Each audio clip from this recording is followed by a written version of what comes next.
మొదటి అధ్యాయము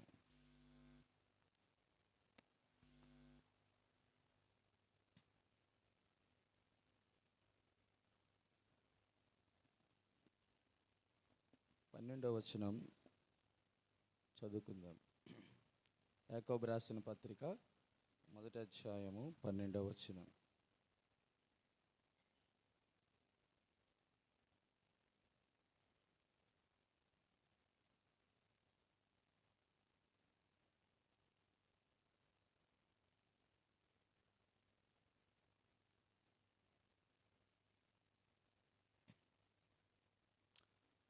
రండి. శోధన సహించువాడు ధన్యుడు. చాలు ఆ ముక్క, అదొక్కటే ఒక్కటి. శోధన సహించువాడు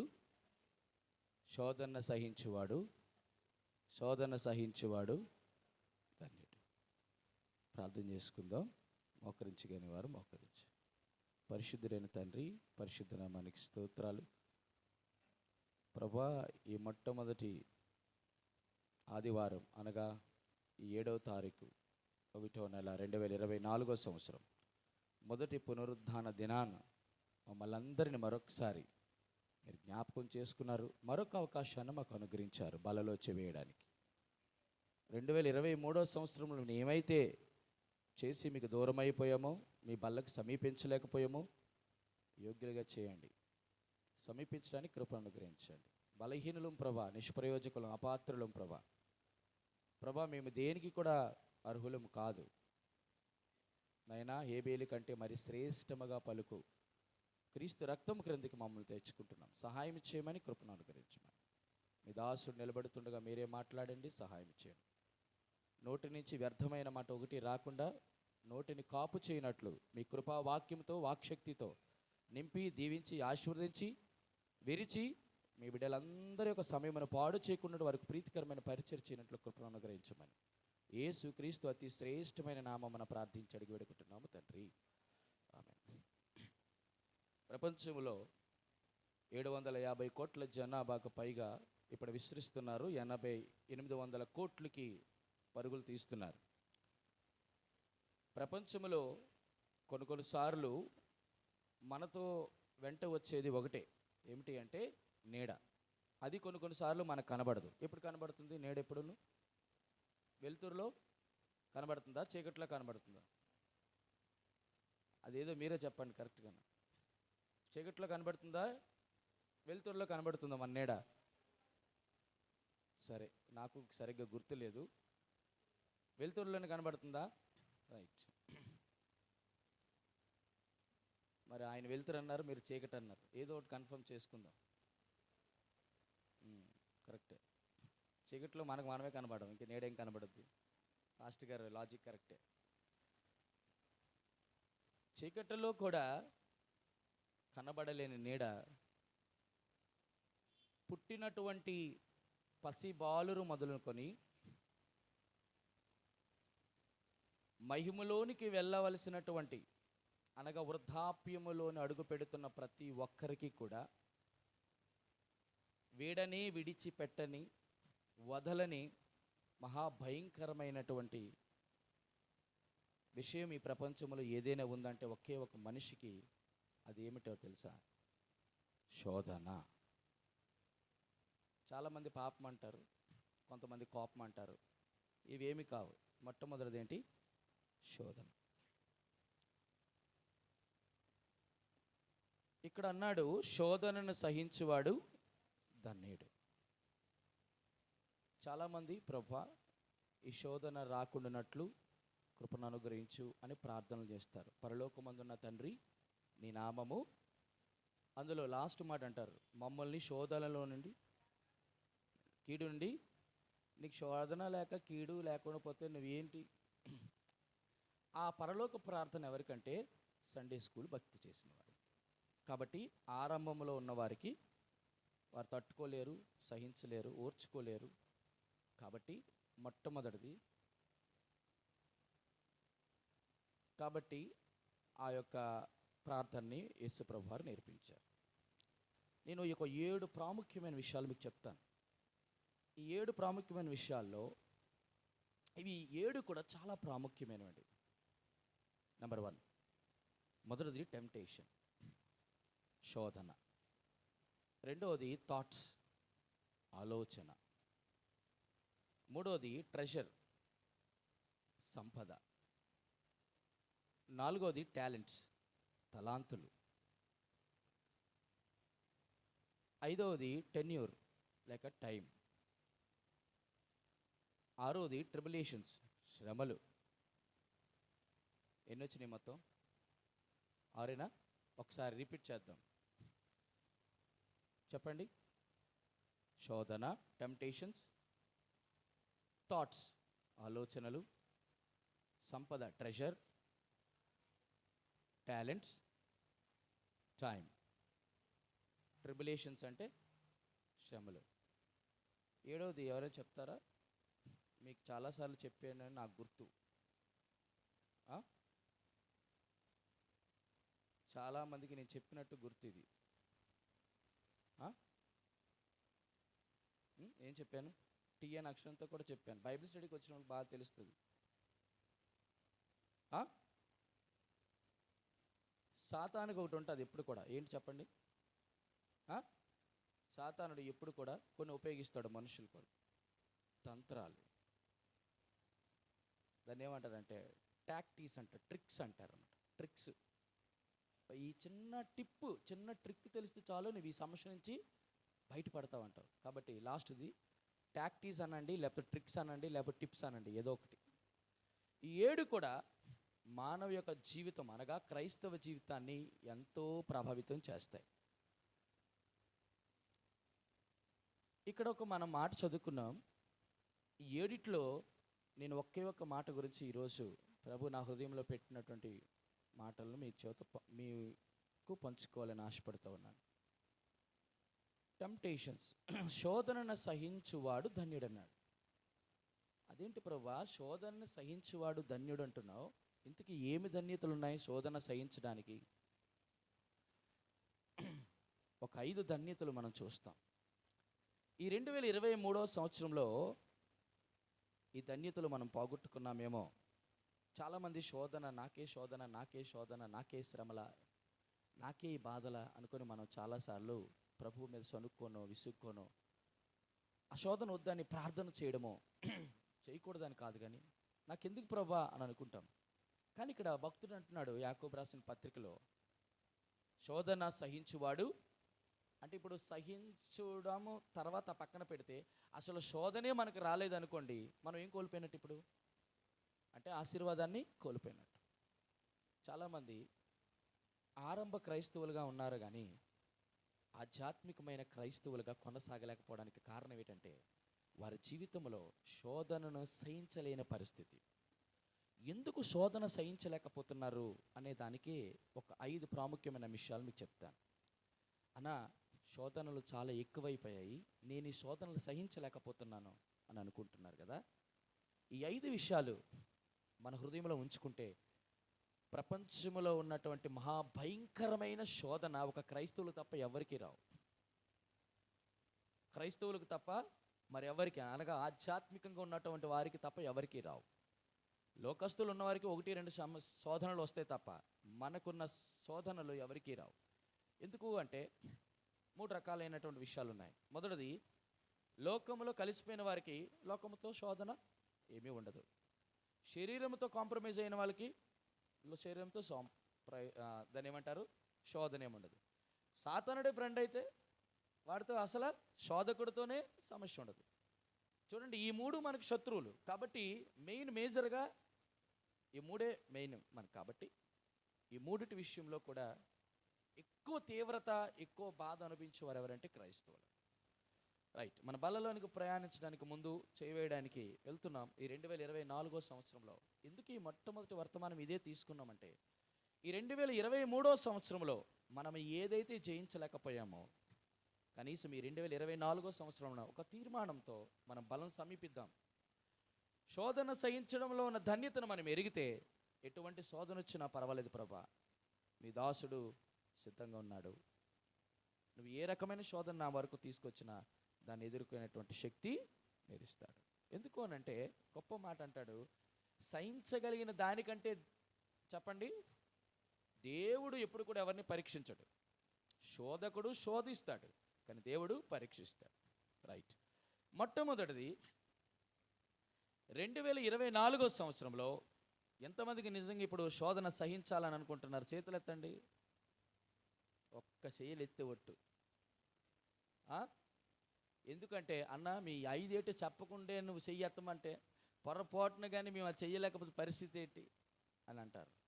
సరే, తీర్మానం మీది, మార్కులు వేసుకున్నవారు మీరు, బలలో చేయవలసింది మీరు, పరీక్షించుకోవాల్సిందే మీరే.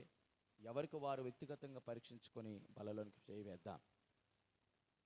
మొట్టమొదటిది శోధన సహించడంలో ఉన్న ధన్యత. మొట్టమొదటిది ఏమి నేర్పిస్తున్నాయి మనకి అనంటే రండి. మొట్టమొదటిది కీర్తనల గ్రంథము, దీనికంటే ప్రాముఖ్యంగా సామెతల గ్రంథము 15వ అధ్యాయము 22వ వచనం. సామెతల గ్రంథం 15వ అధ్యాయం 22వ వచనం చదువుతాం. ఆలోచన చెప్పువారు లేని చోట ఉద్దేశములు వ్యర్థమగును. ఆలోచన చెప్పువారు బహుమంది ఉన్న ఎడల ఉద్దేశములు దృఢపడును. ఇక్కడ మాట ఒకటి అర్థం మనకు అవ్వాలి. ఏంటి అంటే, మనుషుని యొక్క ఆలోచన ఉద్దేశాలు చాలా ఉంటాయి, కానీ అక్కడ అంటున్నాడు మన ఉద్దేశములు ఎప్పుడు వ్యర్థమైపోతాయి? ఆలోచన చెప్పువారు లేని చోట. ఎప్పుడు సఫలమవుతాయి? బహుమంది ఉండాలి. ఆలోచన చెప్పువారు బహుమందిని 2 కేటగిరీల కింద డివైడ్ చేస్తే, చెప్పండి, ఆధ్యాత్మికంగా యేసు ప్రభువులు ఉన్నటువంటి వారికి ఆలోచన చెప్పేవారు 2 రకాలే ఉంటారు. మొదటిది అయితే భక్తి పరులు, రెండవది భక్తిహీనులు. అంటే దాని అర్థం ఏంటి అంటే, మనము శోధనని జయించాలన్నా శోధనని సహించలేము. శోధనని జయించాలన్నా శోధనని సహించాలన్నా మనకు కావాల్సింది ఏంటంటే ఆలోచన. ఏ ఆలోచన? ఓ 2 ఆలోచనలు. సాధారణంగా ఏ ఆలోచన తీసుకుంటాం? మనకేమైనా శోధన వస్తే మనం ఎవరితో పంచుకోవాలి? అప్పుడు మనం ఎవరితో పంచుకోవాలి? మొదటిది దేవునితో, రెండోది ఎవరితో?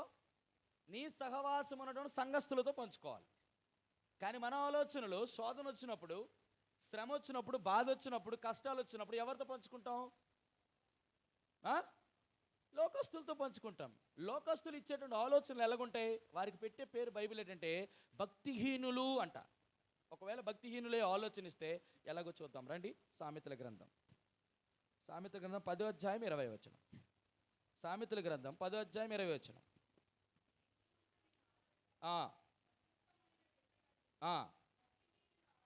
భక్తిహీనుల ఆలోచన ఏంటంటే పనికి మాలిన ఆలోచనలు నీకు ఇస్తారు. మొదటిది. నెంబర్ 2, సామెతల గ్రంథం 12వ అధ్యాయం 5వ వచనం. సామెతల గ్రంథం 12వ అధ్యాయం 5వ వచనం. నీతిమంతుని తలంపులు,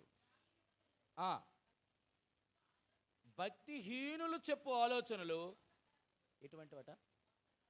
ఈరోజు మన జీవితాల్లో మనము శోధన సహించలేకపోవడానికి, ధన్యత పొందుకోవడానికి, ఆశీర్వదించబడలేకపోవడానికి కారణం ఏంటంటే మన ఆలోచనలు ఎవరితో షేర్ చేసుకుంటున్నాం? భక్తిహీనులతో. వాళ్ళు చెప్పే ఆలోచనలన్నీ కూడా పనికిమాలినవి, మోసకరమే. నిన్ను మోసములో పెడతాయి, నిన్ను పనికి రానివాడిగా చేస్తాయి. కాబట్టి ప్రియమైన వారలారా, ఒకవేళ నీకు శోధన ఏదైనా, కష్టం ఏదైనా, బాధైనా నువ్వు సహించలేకపోతే, నేనంటాను అనేక మంది ఆలోచనకర్తలు మనం ఉన్నటువంటి వారు భక్తి పరులైతే వారు చెప్పేటువంటి ఆలోచనలు ఇప్పుడు ఎలాగొట్టాయి? భక్తిహీనులేమో పనికిమాలినవి, మరి భక్తి పరులువో పనికొచ్చేవి. భక్తిహీనులవేమో మోసకరమైనవి, భక్తి పరులువో మోసానికి వ్యతిరేకమేంటి? నమ్మకమైనవి. అంతేనా కాదా? కాబట్టి ఈ నమ్మకమైనవి, చెప్పండి, మోసము లేని తలంపులు ఎక్కడ దొరుకుతాయి అనంటే రండి చూద్దాం ఈ మాట. సామెతల గ్రంథం, కీర్తనల గ్రంథం 119:24. కీర్తన గ్రంథం 119:24. నీ శాసనములు నాకు సంతోషకరములు, అవి నాకు. ఇప్పుడు చెప్పండి, ఆలోచనకర్తలేంటి? ఇప్పుడు ఒక వ్యక్తికి ఆలోచన చెప్పేవేవి? ఆయన శాసనాలు. ఆయన శాసనాలు ఎక్కడున్నాయి? దేవుని వాక్యములు ఉన్నాయి. అంటే ప్రియ సహోదరుడా, సహోదరి, ఒకవేళ ఈ 2024 సంవత్సరంలో ఏ శోధనలతో నువ్వు వెళ్ళాల్సి వస్తుందో, ఏ శోధనల గుండా వెళ్ళాల్సి ప్రయాణించాల్సి వస్తుందో, అవి ఏ తలంపులైనా కానివ్వండి, కానీ ఒక్కటి మాత్రం జ్ఞాపకం చేస్తున్నాను. మొట్టమొదటి మాట మీకు ఇలా జ్ఞాపకం చేయనా, ఒంటరిగా పోరాడొద్దు. అంతేనా? అనేక మంది ఉపదేశకులు చెప్పే ఆలోచనలు, వాళ్ళు భక్తిపరులు, అవైతే అవి నిన్ను మోసం చేయవు, అవి నిన్ను కీడు వైపు తీసుకువెళ్ళవు, అవి నిన్ను పనికి మాలిన వాడిగా చేయు. ఈరోజు మన జీవితాల్లో పనికి మాలిన వారిగా, మోసకరమైన వారిగా మారిపోవడానికి కారణం ఏంటంటే, మన సలహాలు, మన సూచనలు, మన యొక్క ప్రతి మాటలు ఎవరి దగ్గర తీసుకుంటున్నామంటే భక్తిహీనుల ద్వారా ఒక భక్తిపరుడు ఎప్పుడు కూడా సలహాలు తీసుకోవడానికి లేదు. నీ సలహాలు తీసుకోవాలి అనుకుంటే మొట్టమొదటి దేవుని వాక్యం దగ్గరికి రావాలి. ఇది మొదటిది. రెండో ఆలోచన దేన్ని బట్టి చూద్దాం. దానియేలు గ్రంథం 2వ అధ్యాయం 17-18 వచనాలు. దానియేలు గ్రంథం 2వ అధ్యాయం 17-18 వచనాలు.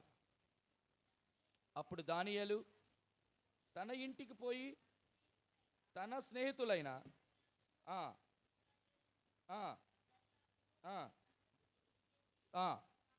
తానును తన స్నేహితులను బబులోనులో తక్కిన జ్ఞానులతో కూడా నశింపకుండినట్లు ఆ కళ మర్మ విషయముల పరలోకమందు దేవుని వలన కటాక్షం పొంది నిమిత్తమై ఆయన వేడుకొనిన వారిని.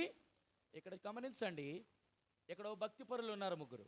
షడ్రెక్, మేషక్, అబేద్నెగో అనేటువంటి ఈ ముగ్గురుకి ఎవరు స్నేహితులు అంటే, దానియేలు అనే భక్తిపరుడికి స్నేహితులు.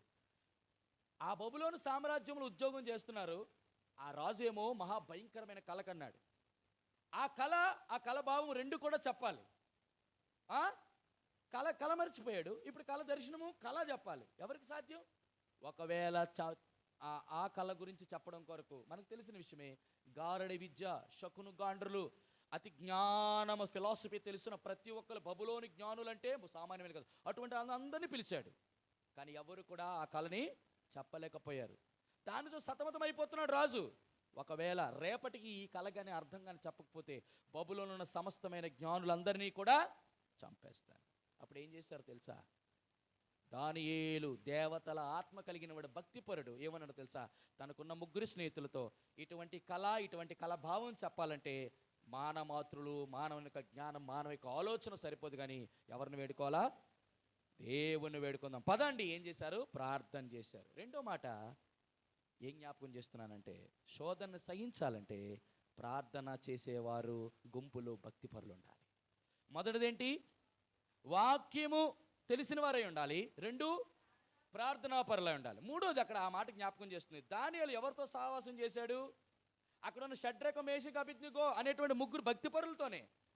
ఆ బబులోనులో చాలామంది అన్యులు ఉన్నారు, ఎంతోమంది జ్ఞానులు ఉన్నారు, విద్య కలిగిన వారు ఉన్నారు. కానీ ఆ వయసులో, ఆ యవ్వనంలో మిగతా వారు ఎవరితో స్నేహం లేదు. వారికి దేవుని ప్రజలతో తప్ప ఎవరితో ఏమి లేదు సహవాసం. అంటే ఏ భక్తి పరులు అంటే, దేవుని ప్రజలతో సహవాసము చేయటం ద్వారా కూడా మనం ఏమి జయించవచ్చు అంటే శోధనని జయించవచ్చు, సహించవచ్చు.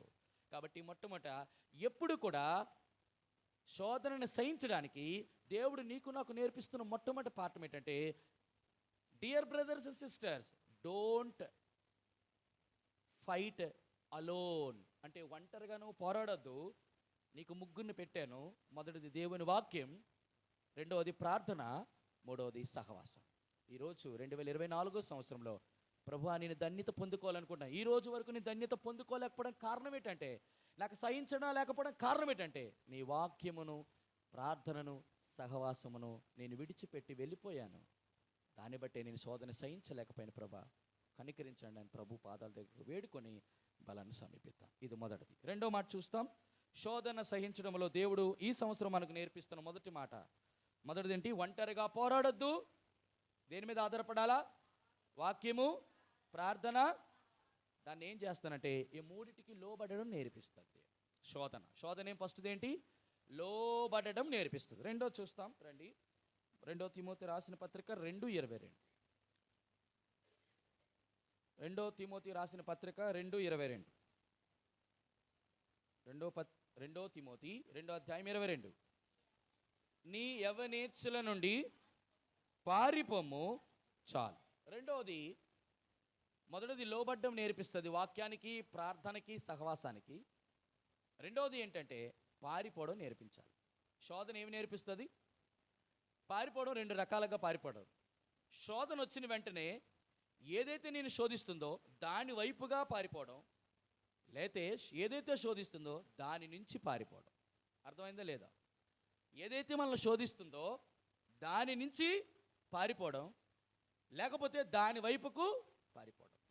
ఇక్కడ అంటున్నాడు, ఒకవేళ శోధనను సహించలేకపోతున్నాం, దాని ఆశీర్వాదం మనం తీసుకోలేకపోతున్నాం అంటే మనకి పారిపోవడం చేత కావడంలా. మనకేం కావాలి? పరిగెట్టడం నేర్పాలి. అంతేనా? శోధన వచ్చిందంటే ఏం చేయాలి? ఇక్కడ పరిగెట్టడం నేర్పించాలి. అంటే శోధన మనకు ఏం నేర్పిస్తుందంటే పరుగును నేర్పిస్తుంది. ఏ పరుగు ఇది? చూడండి, శోధన నిన్ను శోధించినప్పుడు దానివైపు పరిగెట్టాలంటే నీకు శరీరం యొక్క బలం ఉంటే చాలు.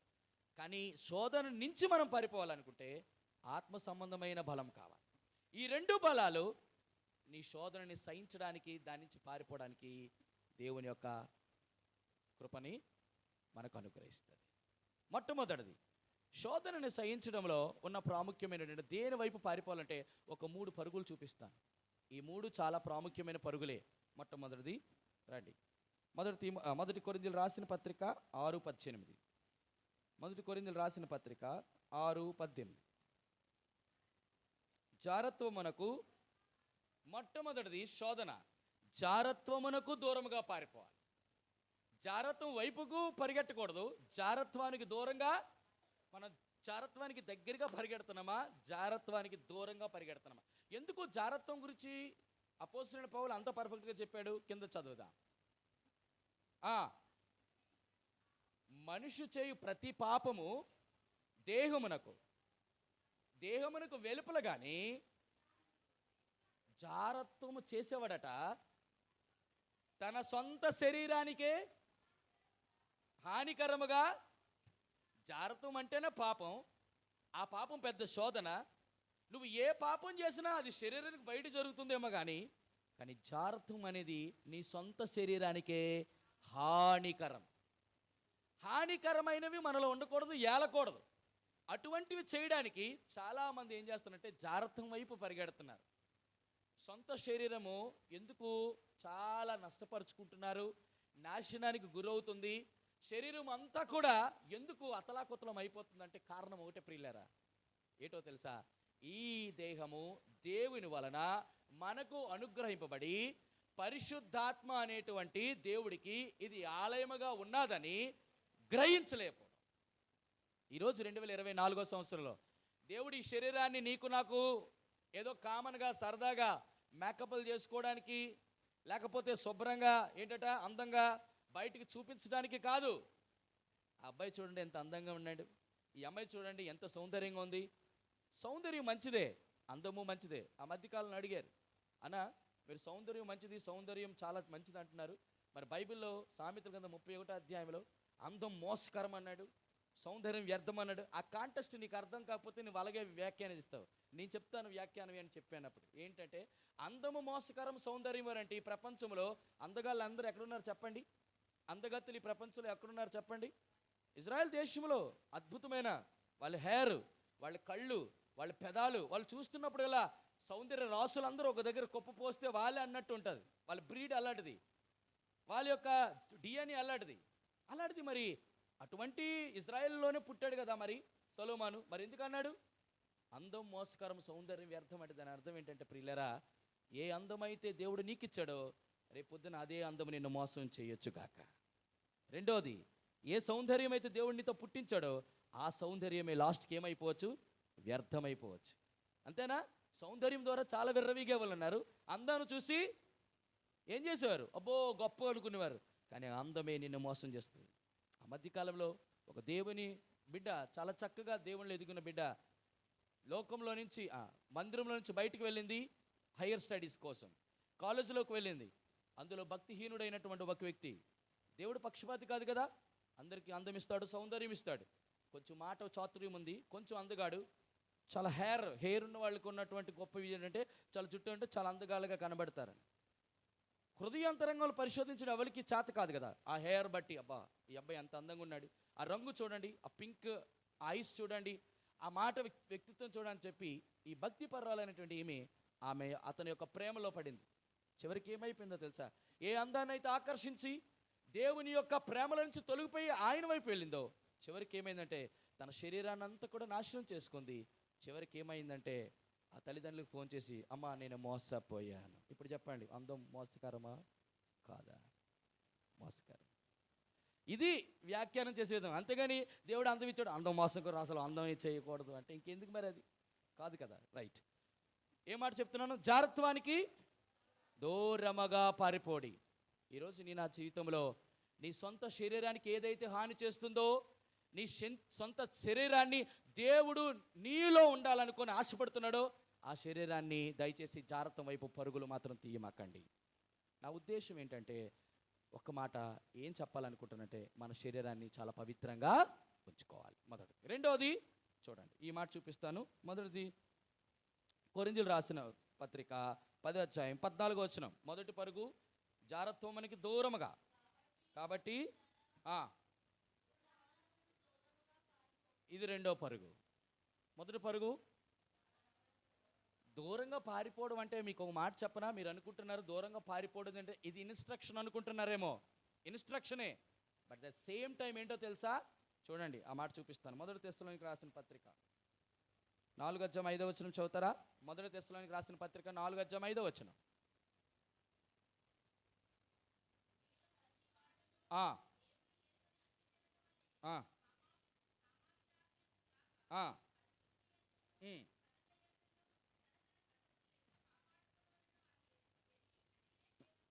అంటే అర్థం ఏంటి? దాని పైన అంటాడు, జారత్వమునకు దూరముగా పారిపోటే దేవుని, అంటే దాని అర్థం ఏంటో తెలుసా బిడ్లరా?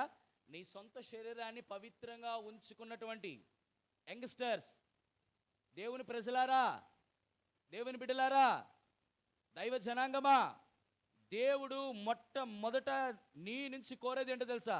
ఏ శరీరంతో అయితే దేవుడు నీ తల్లి గర్భంలో ప్రవేశపెట్టాడో, వివాహం అయ్యేంత వరకు తమ శరీరాలను చాలా పవిత్రంగా కాపాడుకోవాలి. కాపాడుకోవడానికి నీవు చేయాల్సినటువంటి పెద్ద ప్రయాస ఏంటంటే దేవుని వాక్యం, దేవుని ప్రార్థన, దేవుని ప్రజలతో సహవాసం. ఈ మూడు చేస్తే నీ శరీరాన్ని నువ్వు కాపాడుకోగలవు. ఇది ఎక్స్టర్నల్గా నువ్వు చేయాల్సిన మొట్టమొదటివి. ఈ మూడు చేయకపోతే మాత్రం నువ్వు దేవుని చిత్తమునకు వెలపట, దేవుని చిత్తము చేయట్లేదని అర్థం. దేవుని చిత్తము చేయనివాడు ఏమవుతాడు చెప్పండి? మొదటి యోహాను రాసిన పత్రిక 2వ అధ్యాయము 17వ వచనం.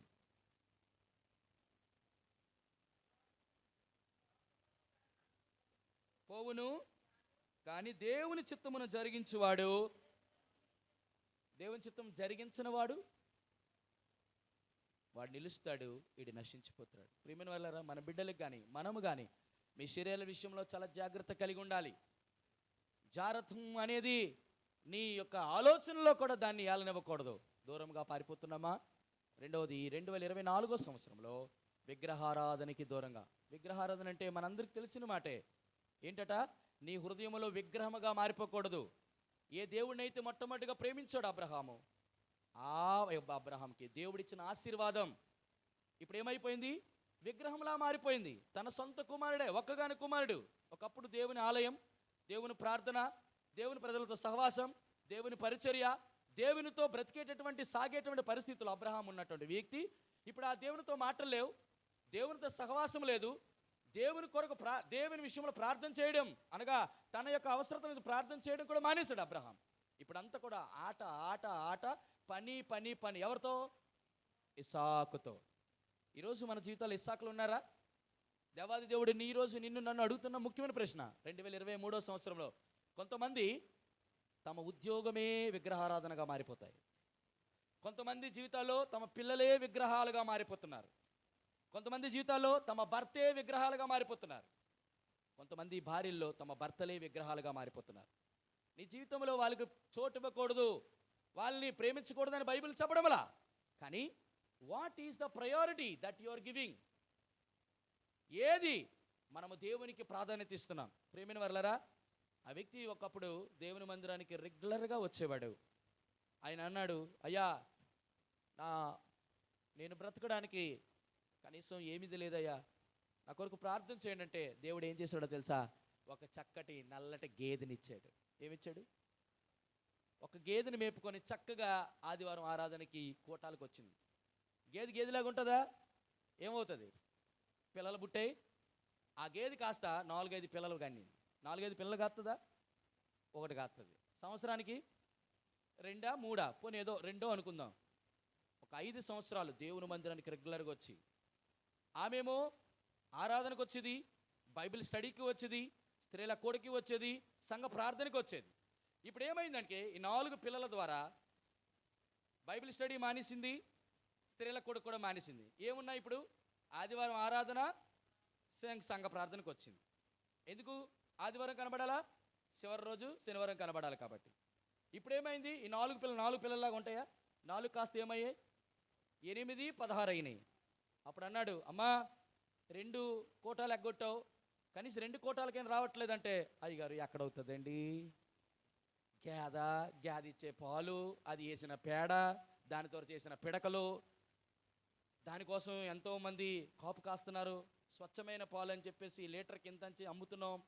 దాని నుంచి వచ్చే డబ్బులు, ఈ డబ్బులు ఉంటే ఏమవుతాయి? ఈ 8 కాస్త 16 అయ్యాయి, 16 నుంచి 32 అయ్యాయి. అలా కొన్ని రోజులకి ఏమైందంటే, పాస్టర్ గారు సైకిల్ తొక్కి సైకిల్ మీదే వెళ్తున్నారు ఇప్పటి వరకు కూడా. అలాగే వెళ్తున్నాడు. అమ్మా మందిరానికి రావట్లేదురా తల్లి అంటే, పాస్టర్ గారు రేపే ఇంకా మీకు చెప్దాం అనుకున్నాను, మా జూబ్లీ హిల్స్లో ఒక అద్భుతమైన బంగ్లా కొనుక్కున్నాం. ఎంతో తెలుసా? 1,50,00,000 పెట్టి కొనుక్కున్నామండి, మీరే ఇనాగ్రేట్ చేయాలి దాన్ని. నేను వస్తాను తల్లి అండి. వెంటనే గేదె నుంచి మొదలెట్టింది, బంగ్లా దగ్గరికి వెళ్ళింది. ఇప్పుడు ఏమయ్యే? ఆ ఉన్న ఒక్క వ్యక్తే, పాపం ఒక ఆవిడే యవనంలో ఉంది, వయసు వచ్చింది, ఇప్పుడు పెళ్ళి అవుతుంది కదా. పెళ్ళి అయిన తర్వాత భర్త వచ్చాడు, వీళ్ళిద్దరికీ పిల్లలు పుట్టారు. గేదెలు, పాలు, బంగ్లా, పిల్లలు, చదువులు, మొత్తం దేవుని మందిరం. సేవ లేదు, సేవకుడు లేదు, సంఘము లేదు. ఈరోజు మన జీవితాల్లో ఏవి విగ్రహాలుగా మారిపోతున్నాయి? దేవుడు నీతో నాతో మాట్లాడుతున్న విషయం, ఏ దేవుడైతే నిన్ను కనికరించి, ఏ దేవుడైతే కృప చూపించి, ఏ దేవుడైతే ప్రేమించి, నీకు ఏది లేనప్పుడు దేవుడు ఏదైతే నీకు ఇచ్చాడో, ఈరోజు అదే నీకు ఎక్కువైపోయిందా దేవుని కంటే? అదే అయిపోయిందా దేవుని కంటే? ఈరోజు అన్నాడు, అయ్యో నా బిడ్డలు నేను ఇంతగా ఆశీర్వదించానే, ఇంతగా దీవించానే, ఈరోజు మందిరం గుర్తు రావట్లేదా? బైబిల్ స్టడీ గుర్తు రావట్లేదా? సంఘ ప్రార్థన గుర్తు రావట్లేదా? నాకంటే నేనిచ్చే ఆశీర్వాదం, ఆత్మీయ సంబంధమైన ఆశీర్వాదాల కంటే వాళ్ళు భౌతికమైన దీవెనలు ఎక్కువైపోయాయి. దీవెనలు వెంట పరిగెట్టకూడదు. ప్రియమైన వాళ్ళరా, నీ జీవితంలో ఏది విగ్రహారాధనగా ఉందో గమనించి బలలో పాల్గొందాం. ఇవి 2 పరుగులు చాలు. ఇంకా నాకు ఎంత సమయం ఉంది బ్రదర్? చెప్పాలి త్వరగా.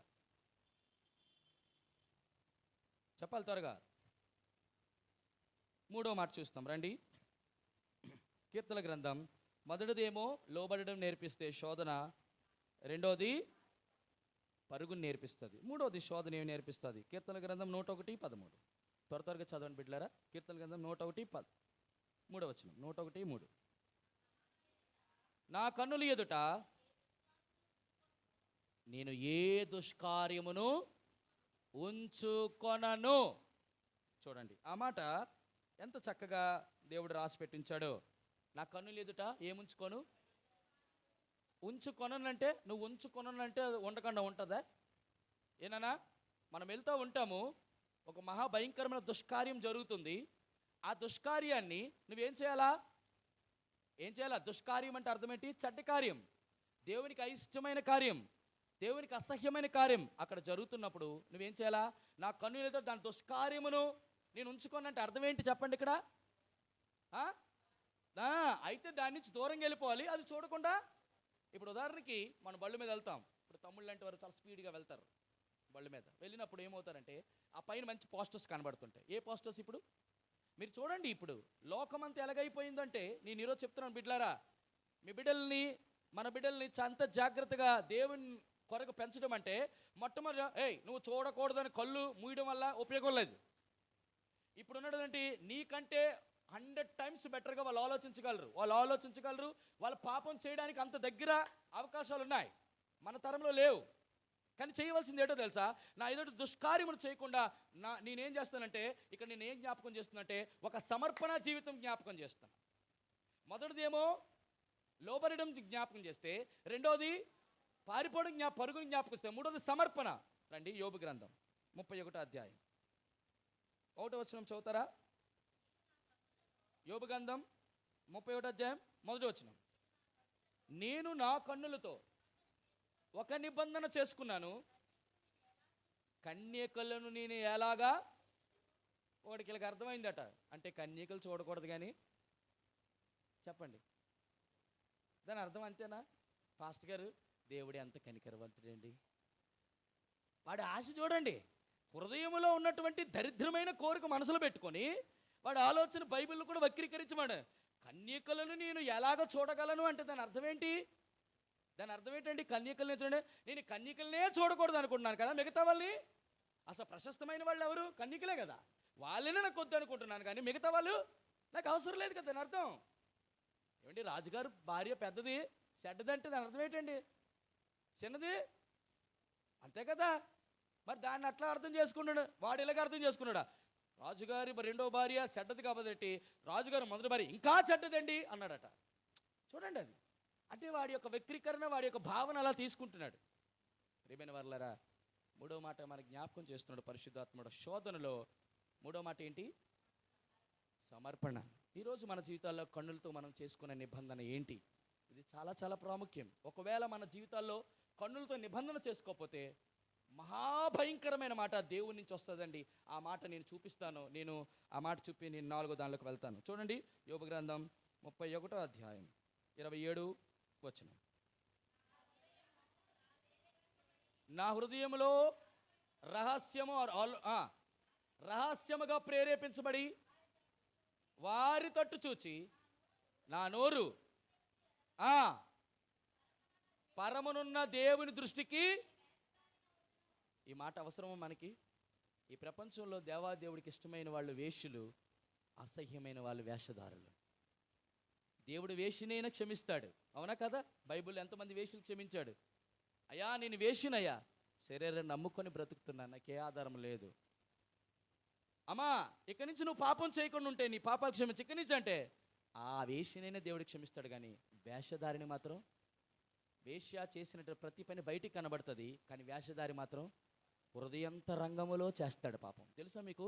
ఆత్మీయంగా వ్యభిచారులు చాలామంది ఉన్నారు. మీకు తెలుసా? ఆత్మీయంగా వ్యభిచారులు చేసేటువంటి పనులు ఎలా ఉంటాయో తెలుసా? స్కూటర్ మీద వెళ్తారు, స్కూటర్ మీద వెళ్తున్నట్టు తన భార్య పక్కన వెనకనే ఉంటుంది, కానీ ఇంకొకరి భార్యని కూడా, అబ్బా నా భార్య అంత అందంగా లేదే, అంత మంచి డ్రెస్ వేసుకోలేదే, అంత చక్కగా జుట్టు లేదే, అంత చక్కగా అనేటువంటి నడకలేదే. ఎంత పాపభరితమైన ఆలోచన హృదయంలో చోటు చేసుకుంటే మానవుని జీవితంలో అంటే నీ కళ్ళ ద్వారా కూడా మనం వ్యభిచారం చేయొచ్చు. అంత టాక్టిస్ ఉంది మన కళ్ళకి, మన ఆలోచనలకి, మన హృదయానికి. అందుకే అందం మోసకరం, సౌందర్యం వ్యర్థం. ఇంతకంటే భయంకరమైనది ఏంటంటే హృదయం. దాన్ని గ్రహించగలిగిన వాడు ఎవరు తెలుసా మీకు? అనగా మన సమాధికి వెళ్ళిపోయినంత వరకు కూడా మనిషి యొక్క కోరికని అణచగల శక్తి పరిశుద్ధాత్మ దేవుడికి తప్ప ఎవరికి కూడా. అందుకే గత బైబిల్ స్టడీ ఒక మాట చెప్పాను, ఆత్మ చేత శరీర కార్యాలను చంపడం. మూడవ మాట, దేవుని దృష్టికి వేషధారులుగా మనం ఉండకూడదు. ఈరోజు మూడవ శోధన సహించడంలో దేవుడు మనకి నేర్పిస్తున్న మూడో మాట, దేవా నాకు సమర్పణ దయచేయి. ఈరోజు మన సమర్పణ మన కళ్ళతో చేసుకోవాలి. 4వది, 5 వచ్చేసి ముగిస్తాను. చూడండి, యోబు గ్రంథం 31వ అధ్యాయం 30వ వచనం. యోబు గ్రంథం 31వ అధ్యాయం 30వ వచనం. నేను అలాగ చేయలేదు, అతని ప్రాణమును శపించలేదు, పాపము చేయుటకు నా నోటికి నేను చోటు ఇయ్యనే లేదు. సమర్పణ వేరు, తీర్మానం వేరు, రెండొకటి కాదు. సమర్పణ అంటే ఏంటి? తీర్మానం అంటే ఏంటి? చాలా సమర్పణ కలిగిన వాడి, తీర్మానం కలిగిన వాడు అంటే సమర్పణ అంటే ఏంటి చెప్పండి? సమర్పణ అంటే ఆ? తీర్మానానికి సమర్పణకి ఏంటి డిఫరెన్స్? అసైన్మెంట్ మీరు చెప్పండి. సమర్పణకి రెండు ఒకటి కావండి, ఎప్పుడు గుర్తుంచుకోనండి. సమర్పణ వేరు, తీర్మానం వేరు. సమర్పణ అంటే నువ్వు సమర్పణ దాటిపోవచ్చు కానీ తీర్మానాన్ని దాటిపోలేవు అంటాడు. ఎందుకు తీర్మానం తీసుకోవాలి? శోధనలో నిలిచి ఉండువాడు ఎలా ధన్యుడు ఎలాగవుతాడంటే, నేను ఒక మాట చెప్తాను. ఎందుకు తీర్మానం? నోటితో మనం తీర్మానం ఎందుకు చేయాలంటే, నోటిలో నుంచి వచ్చినటువంటి మాట దేని ద్వారా వస్తుంది? హృదయంలో ప్రేరేపించబడుతుంది. ఏది మాట్లాడుతుంది? నోరంటే ఎలా మాట్లాడుతుందా? నాలుగు మాట్లాడుతుంది. నాలుగు అన్నదట ఒకసారి దేటితో అంటే పళ్ళుతో అన్నదట, నువ్వేమో మాట్లాడుతావు, నాకేమో దెబ్బలు నాకు తగులుతాయి అన్నదట. ఎవరికి? రే, నువ్వు గట్టిగా మాట్లాడితే 32 పళ్ళు కూడా నాలుగుని చీరేస్తాను అంటే, కానీ ఎవడు చీరడానికి కష్టం. వాడు ఏంటంటే ఎలా చేసి అవ్వదు కదా, బయట నుంచి కొడితే. కాబట్టి నాలుక ఎవడు సాధు చేయలేడు, కానీ చాలా జాగ్రత్తగా ఉంచుకోవాలి, తీర్మానం చేసుకోవాలి. నేను ఒక మాట చెప్తాను. నోటి మాట వల్ల మనకు వచ్చే 2 ప్రమాదాలు చెప్పి నేను ముందుకు వెళ్ళిపోతాను. చూడండి, మొట్టమొదటి మాట మనకి చాలా ఆ రోజు కూడా చాలా చెప్పినట్టు గుర్తు, నాకు మరొకసారి జ్ఞాపకం చేస్తాను. సంఖ్యాకాండము 20 అధ్యాయము 10వ వచనం. సంఖ్యాకాండం 20 అధ్యాయం 10వ వచనం, త్వరగా. సంఖ్యాకాండం 20:10. అహరోనులు ఆ బండ యొద్ద సమాజమీయుట పోగు చేసుకున్నప్పుడు, ద్రోహులారా వినుడి, మేము ఈ బండలో నుండి మీకు నీళ్లు తెప్పింపవలెనా అనెను. తర్వాత కొట్టగా ప్రవహించెను, సమాజమును త్రాగెను. అంతటా యెహోవా మోషే అహరోనులతో, మీరు ఇశ్రాయేలు కన్నుల ఎదుట నా పరిశుద్ధతను సన్మానించినట్లు నన్ను నమ్ముకొనకపోతురి కనుక.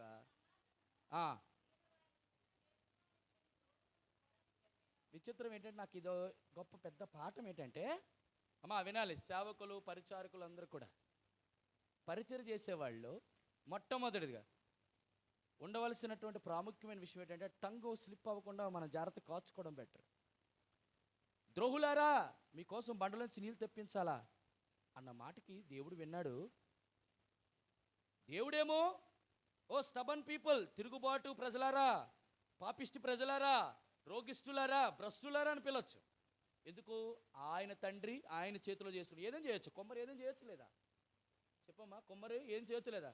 కొమ్మరోడు చేసినటువంటి పని దగ్గరికి వెళ్ళి ఆ కొండని కాలుతో తన్ని చేత్తు కొడితే ఊరుకుంటాడా? నా కొండ, నా మట్టి, నా నీరు, నా ఇష్టం, నేనేటి చేసుకుంటాను ఆయన అంటాడు. అసలు నువ్వెవరు? ఈ కొండ నీది కాదు, శారీ నీది కాదు, పాత్ర నీది కాదు, మట్టి నీది కాదు, నీళ్ళు నీది కాదు, నువ్వెందుకు వచ్చావు అడుగుతాడు. విచిత్రం ఏంటంటే, తలంపు జ్ఞాపకం చేస్తున్నాను. ద్రోహులారా అన్న మాట మనం నోటు ద్వారా దేవుని యొక్క ప్రజలను అనడం ద్వారా, ఏ సేవకుడినైతే ఎంచుకొని, ఏ సేవకుడినైతే పిలుచుకొని, ఏ సేవకుడినైనా నియమించుకున్నాడో ఆ సేవకుడే కనానికి వెళ్ళలేకపోయాడు. నాయకుడు వెళ్ళలేదు, ప్రధాన యాజకుడు వెళ్ళలేపాడు. పెద్దలైన వారు కానీ, పరిచర్య చేస్తున్నవారు కానీ, దేవుని యొక్క వాక్యం ప్రకటిస్తున్నవారు కానీ, దేవుని ప్రజల్ని పొర్రాపాటును కానీ ద్రోహులారా. అసలు విషయం నిజంగా చెప్పండి, ఎంత బాధ అనుభవించాడు మోషే ఆ టైంలో? ఎందుకు అన్నాడు ఆ మాట అంటే, దేవుని మీదే సొనుక్కున్నారు. నిజమే, దేవుని ప్రజలు సొనుగుతారు, గొనుగుతారు, ఇష్టానుసారంగా మాట్లాడతాడు. సేవ మీద మాట్లాడతాడు, సేవకుల మీద మాట్లాడతారు, సంఘం మీద మాట్లాడతారు, చాలా రకాలైన మాటలు పడాల్సి వస్తుంది. పడ్డడానికే ఉపయోగించాడు ప్రధాన యాజకుడిని, నడిపించడానికి ఉపయోగించాడు మోషే లాంటి భక్తుడిని. అలా లేకపోతే 20 లక్షల జనాన్ని మోసే ఆధిక్యత నీకెందుకు ఇస్తాడు? భారం భరించేవాడు కాబట్టి భరించాలి. నేను భారం భరించను, నేను ఎందుకు భరించాలంటే, నీ ప్లేస్లో దేవుడు యెహోషువ లాంటి వాడిని తీసుకొస్తాడు. ప్రియమైన వర్లరా, దేవాది దేవుడు మొట్టమొదటిది నోటి మాట ద్వారా మనం ఏం పొందుకుంటున్నామంటే, పొందుకోలేకపోతున్నామంటే దేవుడు అనుగ్రహించి స్వాస్థ్యం. పొరపాటు నేను అంటాను, ఆ రోజు భౌతికమైన సంబంధమైనటువంటి మోషే పరలోక కనాన దేశాన్ని భౌతికమైన పొందుకోలేకపోయాడు. ఏమో ఈ రోజుల్లో దేవుని ప్రజల్ని మన నోటితో ఇష్టానుసారంగా మాట్లాడడం ద్వారా పరమ కణానైన యెరూషలేమును మనం స్వతంత్రించుకోలేకపోతాం. ప్రజలు తిడతారు, కొడతారు, నిందిస్తారు, అవమానిస్తారు, కానీ సహించుకునే గుణం సేవకుడికి, నాయకుడికి ఉండాలి. మొదటిది ఏంటి? కోల్పోయిన విషయం, నోటిని సరిగ్గా కాసుకోకపోతే కణానికి కూడా వెళ్ళడానికి కూడా డౌటే, అనగా పరలోక రాజ్యం. కాబట్టి నోటితో మనం ఏం చేయాలా? తీర్మానం చేయాలి. రెండో మాట చూస్తామా? చూడండి, మత్తయి సువార్త 12వ అధ్యాయము. మత్తయి సువార్త 12,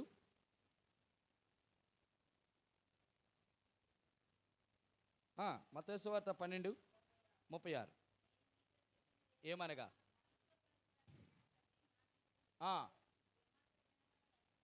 లెక్క చెప్పవలసి ఉన్నది నీ మాటను బట్టి, నీతిమంతుడు అని బట్టి అపరాధమనేది. అమ్మా, మరొకసారి దేవుడు నీతో మాట్లాడతాడు. నీ పిల్లల్ని కానీ, నీ ఇరుగు పొరుగు వారిని కానీ, నీకున్నటువంటి సన్నిహితులు కానీ, స్నేహితులు కానీ పొరపాటున మనం మాటలు అంటుంటాం. త్వరపడి, తొందరపడి, తొట్టుపాటు పడి, తల్లడిల్లి మనం ఏమనుకుంటామంటే మనకేం కాదులే అనుకుంటాం. కానీ దేవుడు అదేంటో అర్థం కాదు, కానీ మనకే నీ మాటను బట్టి నువ్వు నీతిపరుడువని, నీ మాటను బట్టి నువ్వు అపరాధం అని దేవుడి తీర్పే తీర్చేస్తాడట. మొదటిది, పరలోక రాజ్యం వెళ్ళకపోవచ్చు. రెండోది అంటే దేవునికి తీర్పుకు గురవుతాం. కాబట్టి జాగ్రత్త, తీర్మానం చేసుకోవాలి. మూడవది ప్రసంగి రాసిన గ్రంథం 5:6. ప్రసంగి గ్రంథం 5:6. నీ దేహమును శిక్షకు లోపరిచినంత పని చాలు. ఏటట? నీ దేహము దేనికట? మొదటిది ఏంటి? నోటి మాటను బట్టి ఏమొచ్చింది? దేనికి? ఆధిక్యతను కోల్పోయారు. రెండోది ఏంటి? తీర్పులోనికి వచ్చారు. మూడోది ఏంటి? శిక్షకి. కాబట్టి మన నోటి మాట వల్లట అయితే శిక్ష రావచ్చు, దేవుని యొక్క తీర్పు రావచ్చు, లేకపోతే దేవుని యొక్క ఆధిక్యతను కూడా కోల్పోవచ్చు. కాబట్టి మన బిడ్డల్ని సహితం కూడా నేను ఎప్పుడూ అంటుంటాను, దయచేసి మీరు మళ్ళీ ఒకసారి రిపీట్ చేస్తున్నాను. దేవుడు నీకు ఇచ్చిన బిడ్డలు కొన్నిసార్లు మన తొట్టిపాటు కోపములో అంటున్నాం, కానీ జాగ్రత్త బిడ్డలారా, నీ మాట దేవుడితో సైతం నీ పక్కవారు కూడా వింటారు. బాగా గమనించండి. మన ఇరుగు పొరుగు వారు కోపంలో వారిని తిడతావు. దేవుడు నీకు ఇచ్చిన బిడ్డ, దేవుడు నీ గర్భములో ఆయన రూపింపజేశాడు. 9 నెలల మాసావు, అంత భారంగా భరించావు కదా. కొంచెం చిన్న తప్పు చేస్తే కోపముతో ఎటువంటి భయంకరమైన దుర్భాష మాట్లాడితే, రేపొద్దున్న ఏ మాట అయితే నువ్వు పలుకుతావో అదే మాటతో నీ కుమారులు ఎదిగితే, అదే మాట ద్వారా నీ కుమారులు ఆయుష్ పోసుకొని పెరిగితే, బిడ్డలారా, మన బిడ్డల్ని ఎంతగానో ప్రేమిస్తాం హృదయంలో. కోపంలో మనం అన్ని తిడితే అంటే అట్లా తిట్టకూడదు. మన పదాలు, మన యొక్క మాటలు చాలా జాగ్రత్తగా ఉండాలి. అందుకే అంటాడు, తల్లిదండ్రులారా మీ బిడ్డలకు కోపము రేపక, వారిని ప్రభు యొక్క శిక్షలోను బోధలోను పెంచుడి. కాబట్టి ఇది 4. ఆఖరిది, ఇవన్నిటికంటే చాలా ప్రాముఖ్యమైనమాట శోధన సహించడం. దేవుడు మనకు 4 నేర్పించాడు. మొదటిది ఏంటి? లోబడడం. దేనికి లోబడ్డం? వాక్యం, ప్రార్థనకి, సహవాసానికి. రెండోది ఏంటి? దేని కొరకు? జారత్వానికి దూరంగా, దేవుని కంటే ఏది ప్రయారిటీ కాదు. 2. మూడోది సమర్పణ జీవితం. దేనికి సమర్పణ? మన సమర్పణ జీవితం దేవుడితో చేసి దాన్ని నిర్వర్తించకపోతే మన బ్రతుకంతా దేవుని దృష్టిలో వేషధారిగానే మిగిలిపోతాం. అది వద్దు. 4వది ఏంటి? దేవుడితో ఒక తీర్మానం చేశాము నోటితో, ఏం చేయాలి? నెరవేర్చాలి. మొదటిది ఏంటి? చేయకపోతే దేవుడు మనం ఇచ్చిన ఆధిక్యత కోల్పోతాం, తీర్పులోనికి వస్తాం, మన దేహానికి శిక్ష కూడా వస్తుంది. రైట్. 5వది ఆఖరి చూసి ముగిస్తాం. రండి, 1 కొరింథీయులకు రాసిన పత్రిక 10వ అధ్యాయం 13వ వచనం. 1 కొరింథీ 10వ అధ్యాయం 13వ వచనం. సాధారణంగా మనుషులకు కలుగు శోధన తప్ప మరి ఏదీ మీకు సంభవింపలేదు. దేవుడు నమ్మదగినవాడు, సహింపగలిగిన దానికంటే శోధింపబడను. ఈ మాట నాకేం జ్ఞాపకం చేస్తుంటే, దాని కింద చదవండి. అంతేకాదు, సహింపగలుగుటకు ఆయన శోధనతో కూడా తప్పించుకొను మార్గము. ఏమనిపిస్తుంది ఈ మాటను జ్ఞాపకం చేస్తుంటే? దేవుని మీద ఆధారపడడం నేర్పిస్తుంది. మన సొంత కొన్నిసార్లు ఏ 4టికైతే మొదటిది లోబడలేకపోతున్నామో, పరిగెత్తలేకపోతున్నామో, సమర్పించుకోలేకపోతున్నాము, తీర్మానించుకోలేకపోతున్నాము. ఐదోది మాత్రం ఖచ్చితంగా చేస్తుంది. దేవుడి మీద ఆధారపడు, దేవుడు తప్పించుకునే మార్గం నీకు కలిగజేస్తాడు. దాన్ని ఏమంటాడు? WAY. ఏ అంటే డబ్ల్యూ అంటే తప్పించుకునే మార్గం దేవుడు దేని ద్వారా ఫస్ట్ చేస్తాడంటే వర్డ్ ఆఫ్ గాడ్. డబ్ల్యూ. ఏ ఎప్పుడైతే దాన్ని చేస్తావో దేవుని యొక్క క్రియలు నీ జీవితంలో జరగడం ప్రారంభమైంది. That is called actions. మూడవది అంటే వై. యోక్ అంటే నా యొద్ద నా కాడిని మోసి నా యొద్ద నేర్చుకున్నాడు అంటాడు. మత్తయి సువార్త చూడండి 6వ అధ్యాయం. మత్తయి సువార్త ఆ మాట చూడండి, 7వ అధ్యాయమా 11 క్షమించండి, 11:29. నేను సాత్వికుడను, దీన మనసు గలవాడును గనుక మీ మీద నా కాడిని ఎత్తుకొని నా యొద్ద నేర్చుకున్నాడు, అప్పుడు మీ ప్రాణములకు శోధన ఎప్పుడైతే ఉండదో, ఎప్పుడైతే నేర్చుకోవడం మొదలు పెడతామో మన ప్రాణములకు ఏం దొరుకుతుందంటే విశ్రాంతి దొరుకుతుంది. ప్రియమైన వర్లరా, ఐదవది దేవుని మీద ఆధారపడడం అంటే అర్థం ఏంటంటే మొట్టమొదటి దేవుని వాక్యమును బట్టి, రెండోది ఆయన యొక్క కార్యాలు. ఏ కార్యాలు? ఎక్కడ కనబడతాయి కార్యాలు? శోధనలో తప్పించబడినటువంటి కార్యాలు దేనిలో కనబడతాయి? అయితే భౌతికమైన కార్యాలు అనేకమైన సాక్ష్యాల ద్వారా కనబడతాయి. అంతకంటే గొప్ప సాక్ష్యం గ్రంథంలో ఉంటుంది. యేసేపు ఎలా తప్పించబడ్డాడు? మన ఎదుట ఒక సాక్ష్యం. దానియేలు ఎలా తప్పించుకున్నాడు? మన ఎదుట సాక్ష్యాలు. ఇలాగ అనేకమైన సాక్ష్యాలు బైబిల్ కనబడతాయి. కాబట్టి వర్డ్స్ దేవుని మాటలు, రెండోది యాక్షన్స్, వే కార్యాలు, వై యోక్ అంటే ఆయన యొక్క కాడి మన మీద ఎప్పుడైతే వేస్తామో అది దాన్ని బట్టి మనం నేర్చుకుంటాం. వాళ్ళని బట్టి మనం ఎలాగ శోధనలు జయించాలో నేర్చుకుంటాం.